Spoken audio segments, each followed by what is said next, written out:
Good afternoon, everybody, and welcome to this afternoon's workshop. My name is Sergeant Major Markell, and I am the Army's Community Youth Engagement Officer.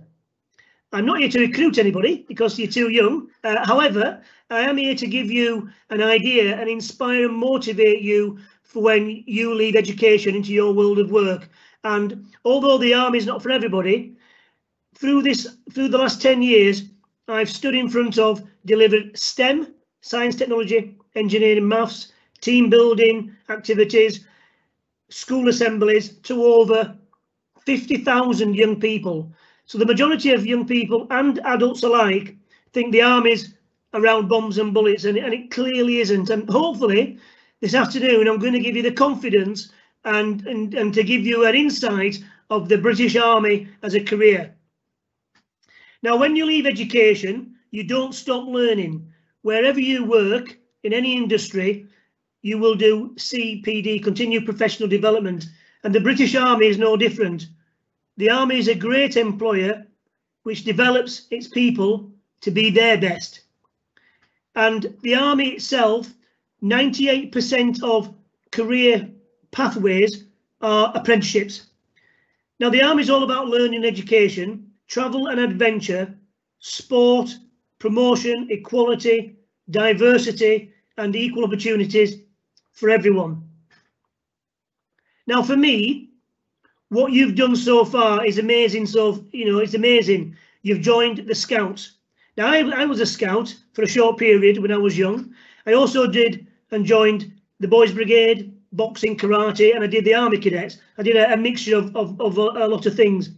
But what you've done today by being in the Scouts, I believe, sets you above and beyond your peers.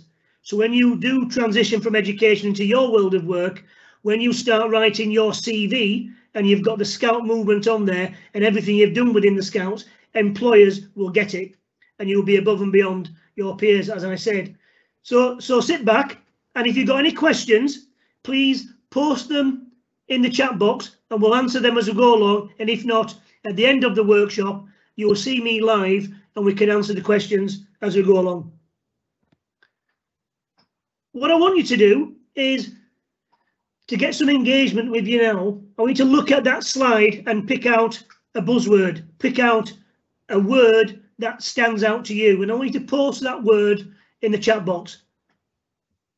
So whatever stands out to you, post it in the chat box, in the Q&A, and hopefully, I'm not going to ask anybody any questions to embarrass you, but hopefully I'm going to cover a lot of this stuff through my presentation today. And my aim is to inspire and motivate you and to give you the confidence moving forward that what the Army can provide as a job, as a career, and then definitely doing CPD, the continued professional development, giving you the confidence that you are building your future CV, your future self by being in the Army.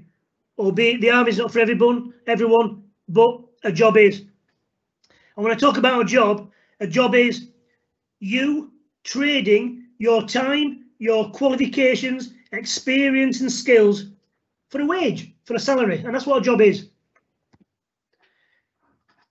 Sit back then, you're going to listen to my backstory, how I transitioned from education into my world of work, and hopefully it can inspire you where you are at the moment. And at the end of my backstory, I'm going to pull a few things out just to talk about.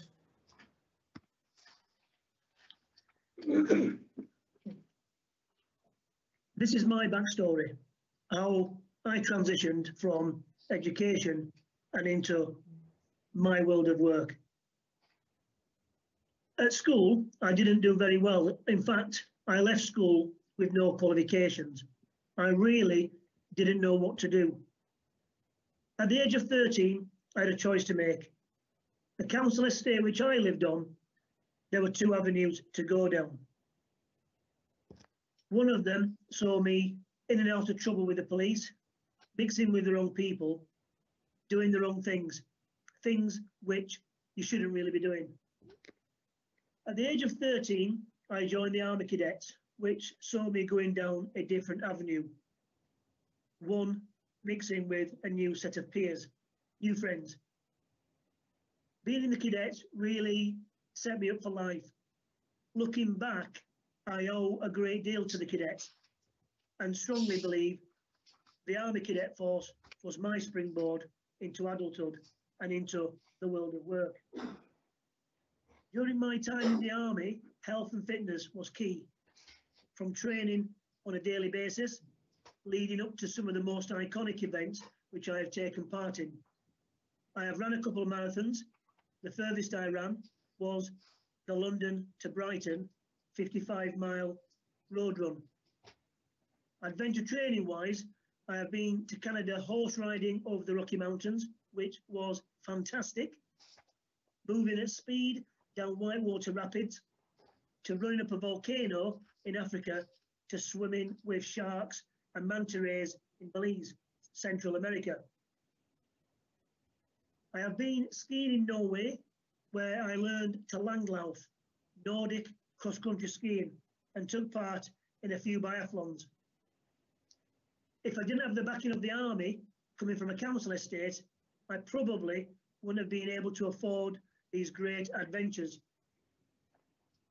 Being in the Army has taught me a lot about myself, teamwork, and leadership. Joining as a young soldier, I was quiet and introverted. The Army really brings you out of your shell. It taught me going through the ranks from Lance Corporal through to Sergeant to Company Sergeant Major, and I have attended many career courses along the way. These courses have provided me with confidence, leadership qualities, team building skills, problem solving abilities with great communication skills. Hopefully, you would all agree these life skills look great on any CV. Through the military, I have gained a level 6 leadership and management diploma and a health and safety NEBOSH qualification, passing with distinction. I have also picked up a second language. I can speak Arabic to a good level. The British Army is a great employer, inspiring and motivating people to become successful. I have had many great times and life experiences over a successful 31-year military career. Lots of fantastic memories. Being awarded 2 operational commendations and receiving an MBE from Her Majesty the Queen have been the highlights of my career. Today, I am a full-time Army reservist. I am the Army's Youth Engagement Officer, which sees me engaging with young people from within our communities across Yorkshire and the North East. Being in the Army has provided me with stability. I have a good life with a good income. I own my own house and I drive a nice car. I don't say this to boast or to show off. I say this to simply inspire and motivate you to do whatever you want in life. The Army could be your life. Shortly, we will listen to other soldiers who joined the Army, those making the Army their career of choice. The moral to my story, my key message is, if I can do it, then you can too. If I can do it, there's no reason why you can't do what you want to do in life. Okay then, so you've heard my backstory now, and as I said earlier, and I want to say this again, I think, you know, congratulations and well done for doing what I call, you know, doing something outside of the classroom. You've gone above and beyond and you've joined the Scouts, which is fantastic. And I really believe that will, you know, when you then, that can be your springboard into your adulthood by being in the Scouts and the things you are learning within the Scout movement.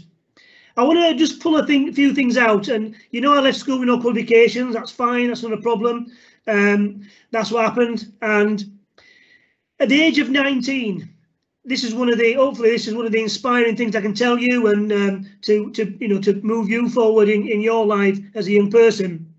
At the age of 19, the penny kind of dropped and being in the army, going on a career course, it was all about preparation. And when I look back over my life, the key to success in life is preparation. And I understood this golden nugget of, if you didn't know something, read about it. Reading is powerful. And yes, I could read in school, but I didn't really understand and get the power. So at the age of 19, when I understood about preparation is key to anything, whether you're doing exams, doing your badges within the Scouts, or doing community work, or going for a job and preparing yourself, or doing sport.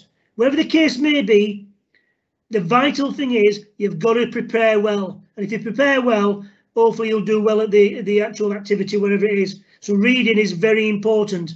And of course, today you've got the internet, you can Google things and you can watch YouTube videos. But, you know, preparation is key. Now, at the age of 19, I started passing things with distinction and high grades. And I want to mention the word fail. And we could all spell fail. And for me, it's an acronym. And it stands for First Attempt in Learning. And what that means is, if you think you've failed something, if you don't think you've done very well in an activity or whatever the case may be, do not be disheartened. Because by failing something, we all do this. You know, successful entrepreneurs, successful businessmen and businesswomen fail in their endeavours. But we learn from our mistakes. So if you think you've failed something, that is fine. Pick yourselves up, brush yourselves down, learn from your mistakes. And that word resilient, you know, push forward, problem solve, look at the problem. What did you fail on? Go around it, through it, over it. But do not give in, you know, be resilient and continue. So failing is good because that's how we learn by our mistakes. And I want to give you an example of this. I can now speak Arabic to a good level. And by, you know, in school, if you're doing languages, you know, continue to learn the languages. If you're doing STEM type subjects, science, technology, engineering, maths, continue to do those in school. And I want you to, if I can inspire you and motivate everybody to do well in school and to work hard. And by being in the Scouts, that's going to help you. I know it is. Now, I wanted to learn Arabic before I went to Iraq. And a little story now. When I was in Bosnia, rewind a few years from Iraq. When I was in Bosnia doing arts and mines, the army, it was great. You know, it was all about helping the local population. And we have a vehicle checkpoint, or it's called a VCP, a vehicle checkpoint, where you stop vehicles, you ask where people are going, you get to know the locals in that area. And we had an interpreter, and I wanted to ask what is the name of the person I'm speaking to and where they're going to, please. It took about 10 minutes. I thought, you know something, I was passionate then about learning Serbo-Croat, the local language in that community. Stravo, Kakoste, ja sam britanski vojnik. Hello, how are you? I'm a British soldier. And I learned the local language. So when I was going to Iraq, and the army is no different to most employers through CPD, that continued professional development. They have education centres. And I went with a lot of other officers and soldiers to do this thing called the MLAT, the Military Language Aptitude Test. And it was to see if I had the aptitude. And because I didn't do too well in school, I wasn't always very academic, which was fine. Because what happened was I failed. I failed the test. I came below the threshold, but I didn't let it put me off. What I did was I went home, and I lived in Germany, in Osnabrück at the time. And I always remember going home and I studied. You know, so if I can give everybody here the confidence, if you think you failed something or you're not doing too well, go away and study. You know, you might have your family around you and your friends, and you know, you got the Scouts around you and your kind of peers. But in life, the person that's going to inspire you is yourself. So if I can give you the confidence, you've seen where Mark Hill come from, my background. So what I did was I went home and I studied. I worked hard. And if I can inspire you to do the same at school and work hard in your tests and exams to get the best grades you can for when you leave education. So when we went to Iraq, the officers and soldiers that did the Arabic language course at the language school, yes, they could speak Arabic, what I call the King's Arabic, like the Queen's English, but they didn't go on patrol. They didn't go out every day to reassure the local population, because their job was inside the hotel where we lived, the Funduk is hotel in Arabic. But my job was out on the ground, and I spoke it the best out of anybody. But what that happened was, years later, when I left the regular army, by speaking Arabic, I went to Dubai. I lived in Dubai and worked in Abu Dhabi.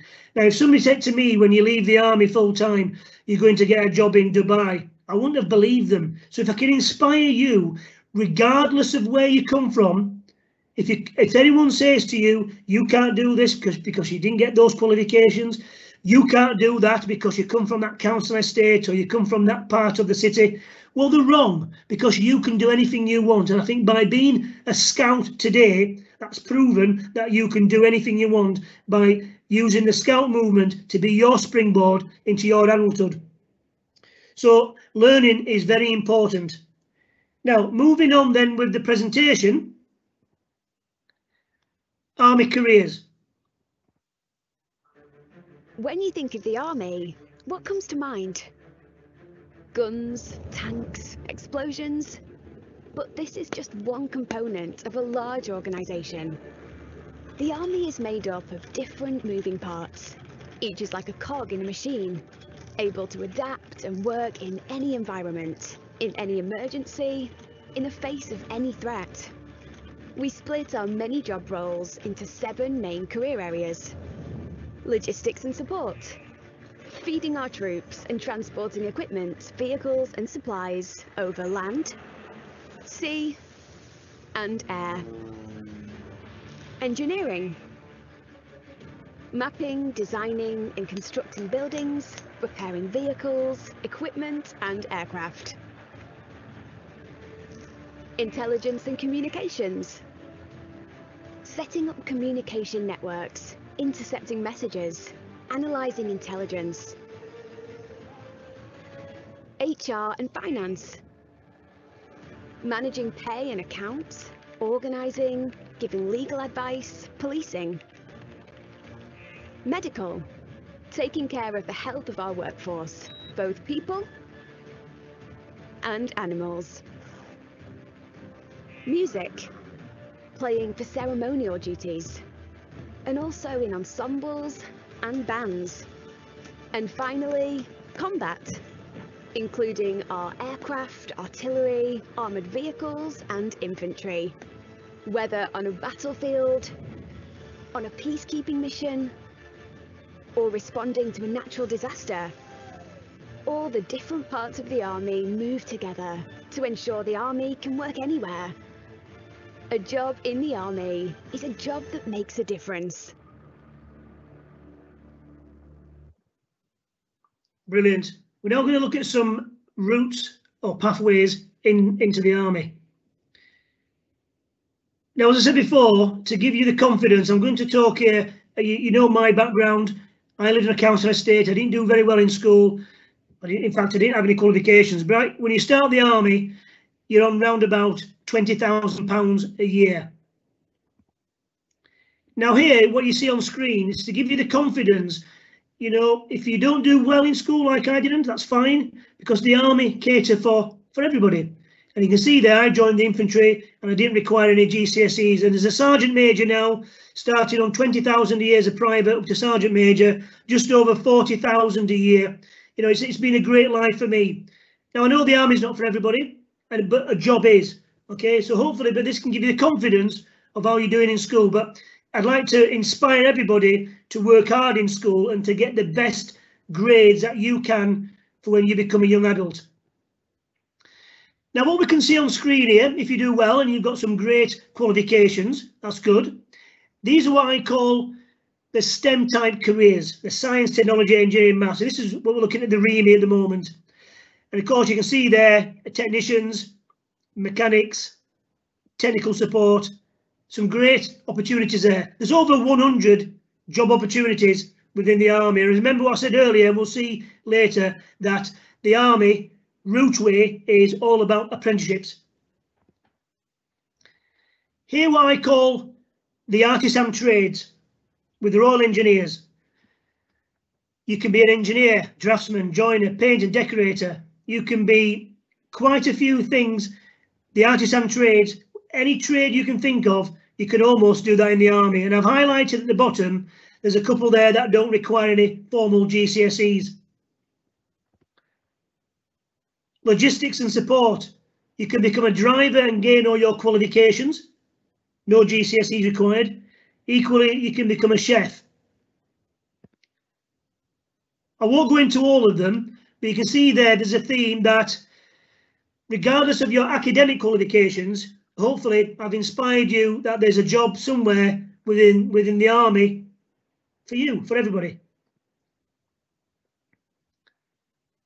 We're now going to have a little bit of fun, and we're going to do a spot the difference. I want some engagement from you guys who are viewing. So I'm going to give you 2 minutes, and I want you to spot the difference. Now this is where you're diligent and you're observing the vehicle on the left, which is okay, there's been no corrections, to the vehicle on the right where I've made 11 changes. Let's see how many differences you can come up with.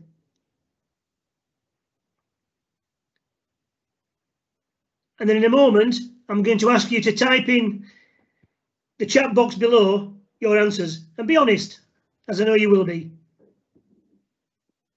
So look at the vehicle on the left and try and spot the difference to the vehicle on the right.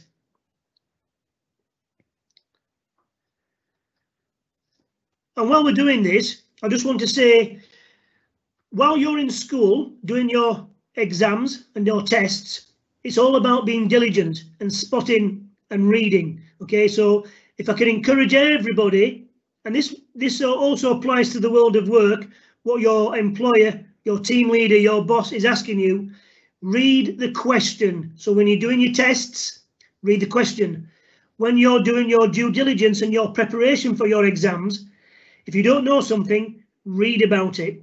By reading, then you will hopefully, the test question or the exam question might say, in your own words, describe. And because you've done your preparation, you'll then be able to write down your answer in your own words.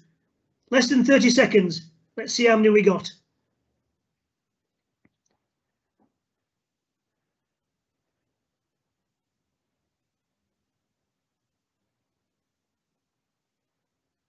Okay. 10 seconds to go.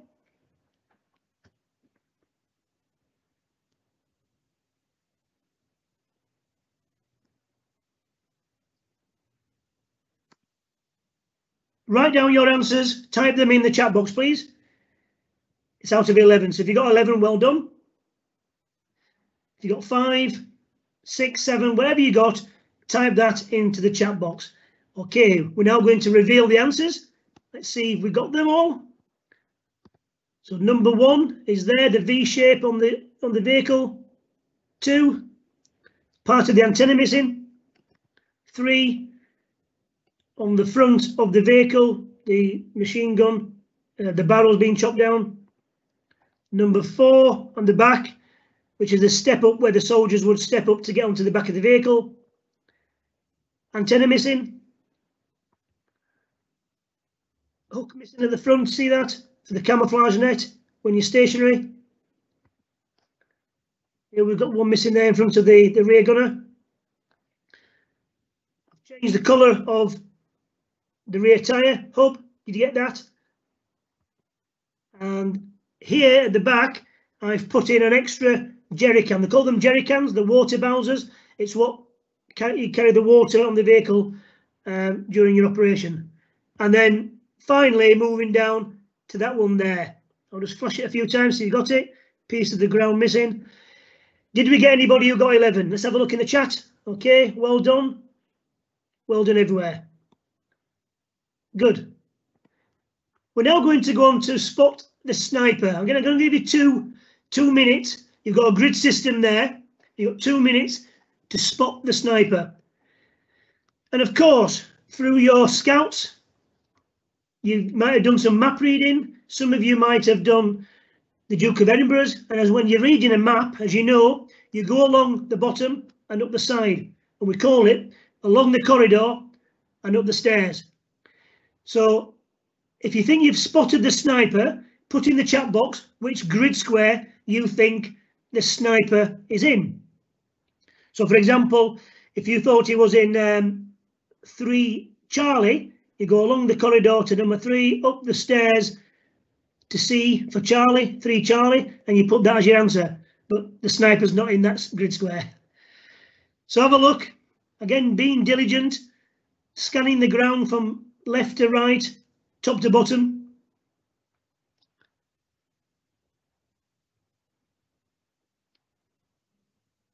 One minute left. So if you look at the grid system, at the top of the picture, we'll say that's north.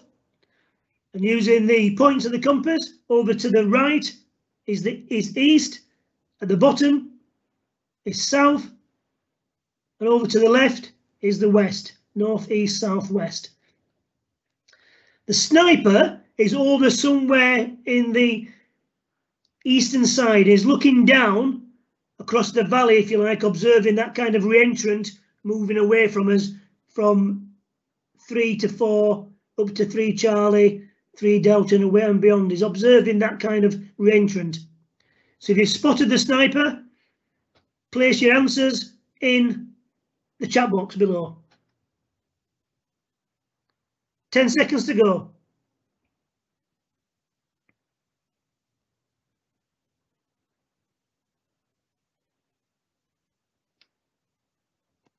Okay, did anybody spot the sniper? Let's have a look in the chat. Okay, some good answers there. Let's see if anyone's got it right. And I'm just going to reveal where the sniper is. And the sniper is in 8 Echo. See that? You see the sniper's ghillie suit, if you like, is camouflage around his head and shoulders. If I just take him off, okay, it's almost a different shape and colour to the grass sods, the kind of environment around the sniper. So well done if you got the sniper. The Army Foundation College. I want to quickly just talk about this because, again, it's not for everybody, but I've got a saying. You don't know what you don't know until somebody tells you. Now, if you think that the Army is a career choice for you, and when you get to round about the age of 15 years and 7 months, you can apply to the Army Foundation College in Harrogate in North Yorkshire. So not too far from where you are now. Now, when you go from 16 to 18 in the college where you are in your community, you obviously don't get paid. It's a school, you know, you're learning. But the Army Foundation College, because you're starting your apprenticeship pathway with the Army at the age of 15 years and 7 months, you can apply. And then from 16 to 17, you're getting paid. So once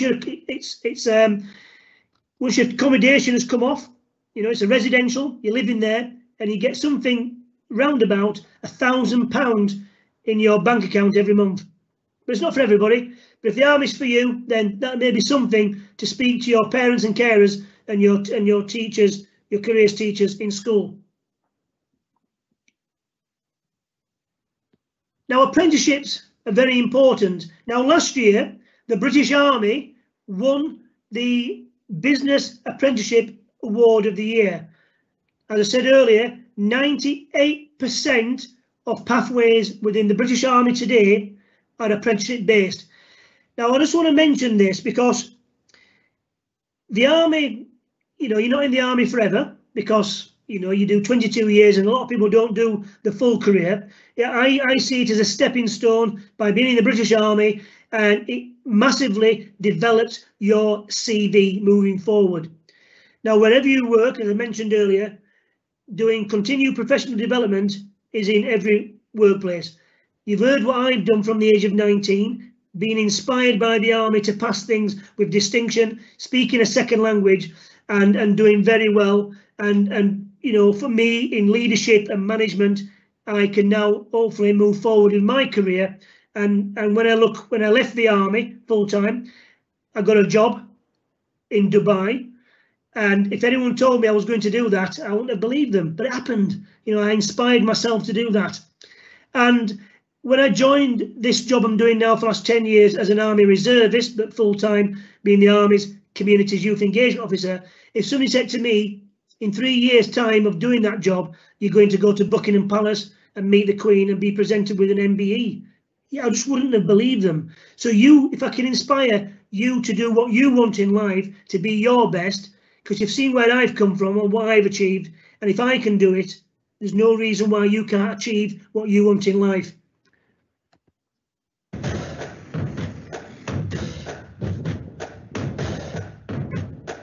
There are opportunities for development and learning for everyone in the Army, no matter what qualifications you already have. If you go into the Army as a soldier, you'll start working towards qualifications on your initial trade training, whichever career stream you go into. This will usually be an apprenticeship. You will complete your apprenticeship over the next 1 to 3 years, depending on the level of your course. Our apprenticeship program covers a wide range of specialisms, including aircraft maintenance, engineering construction, equine care, public services, aviation ground operations, chef, supply chain operations, cyber network engineer, intelligence analysis, business administration, policing, and healthcare. When people think of apprenticeships, they think of a 9-to-5 job, being inside, being in a desk. The Army isn't anything like that. Every day in the Army is something different. The courses are designed with other employers, ensuring the training is to industry standards and approved by the Institute for Apprenticeships and Technical Education. I wanted to do more. I wanted to see the world, and I wanted more qualification. The apprenticeship program did that for me. The Army also did that for me. So it's a journey you will love and you will enjoy. Of our 40 different apprenticeship types, you will do the one most relevant to your role, whilst earning a full soldier's pay.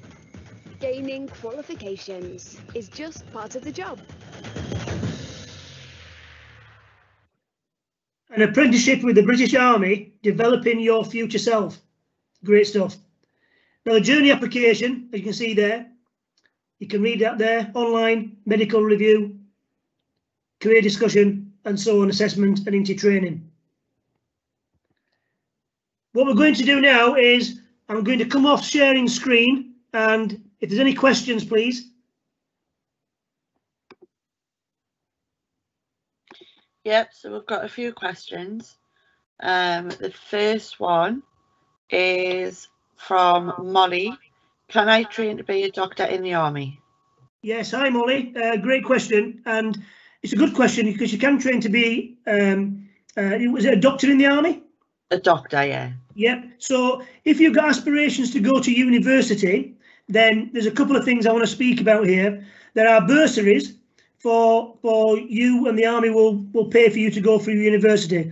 And the good thing is, post-university, yes, you will have to put in 3 to 4 years commitment back and join the Army. That's not a bad thing. Can you imagine your future CV, doctor in the Army, looks fantastic on anyone's CV. So yes, you can through university and the bursaries that are available. And I can pass to Catherine later the website, which is open source, that you can go on and have a look at.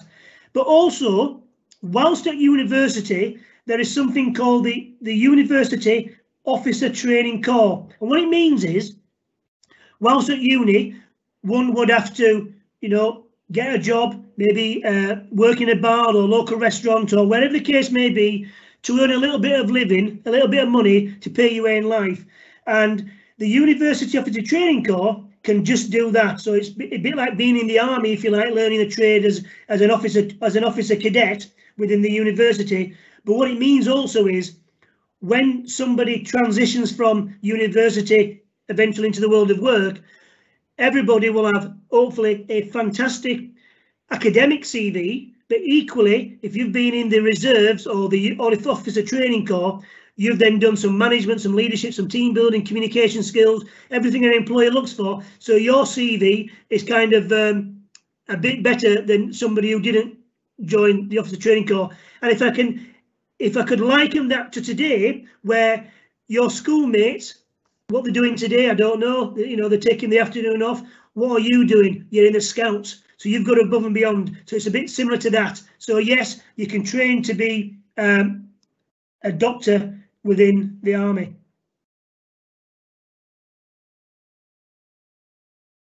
Thank you very much, Mark. Yep, so we've got another one here. Did you ever think you would be where you are today if it wasn't for the army?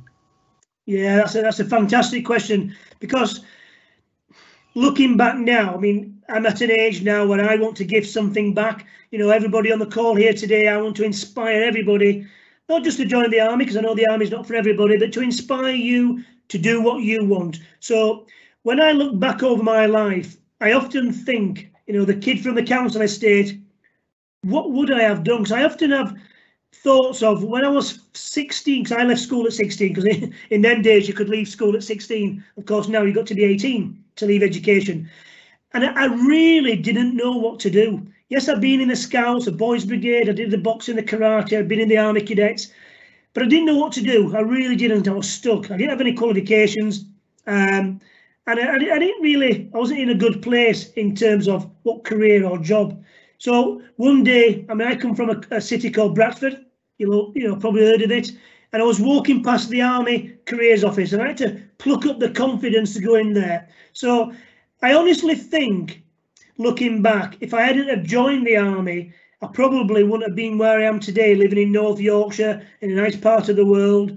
You know, I have a good career. I've had a fantastic career looking over, you know, 30 odd years in the army. I say I've been all over the world. You've seen what I've done. And I often do say this, if it wasn't for the army, I probably wouldn't have been able to afford all the great adventures that I've done.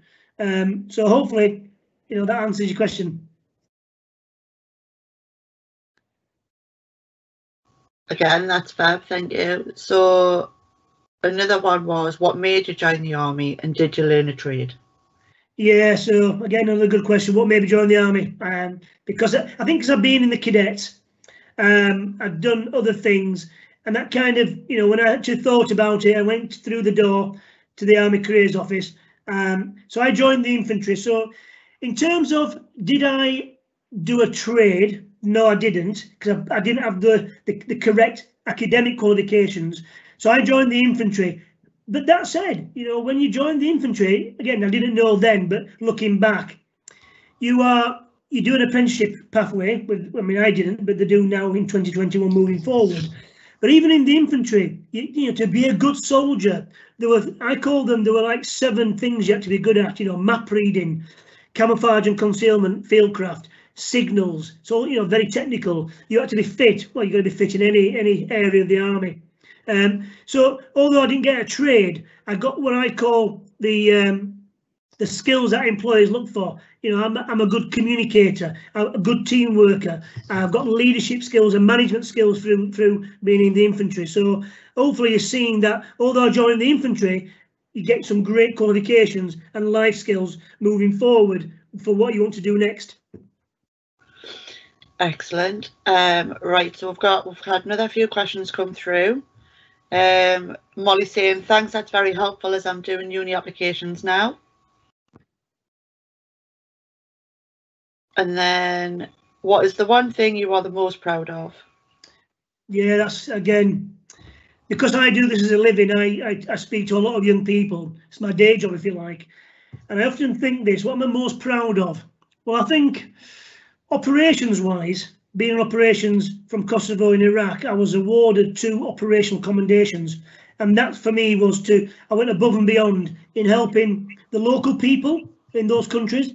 But yes, meeting the Queen, taking my family to Buckingham Palace to meet Her Majesty the Queen was a very, very proud moment and one I will treasure for the rest of my life. But I think what I'm proud of today is when I can turn around and say, I've stood in front of over 50,000 young people. My passion is helping you develop or to give you something to help you, a little golden nugget or a golden thread, regardless if you join the army or not. You know, you've now met Mark Hill, you know his backstory, and if I can inspire you to be your best, then for me, that's great. Excellent. Next one. We've got, what is the one thing you are most proud of? Yeah, you know, working with young people, getting the MBE from the Queen, and giving something back. All right, and the last one that we've got so far, where do you recruit mostly from? Is it schools, universities, or direct applications? Yeah, again, that's a fantastic question. For me, it's young people leaving education. So when they transition, so with your careers leads in school, you know, and so when you become 18, 16, as I said earlier, if you knew the army was for you, then, you know, leaving school. I work a lot with the Department of Work and Pensions and other training providers that, you know, look after young people. So it's a mix, really. So when you leave education, a lot of people join. If you go to university, you become an officer at the age of 20, 21, 22, 23, 24. You can join the army up, you know, up to 36 and beyond.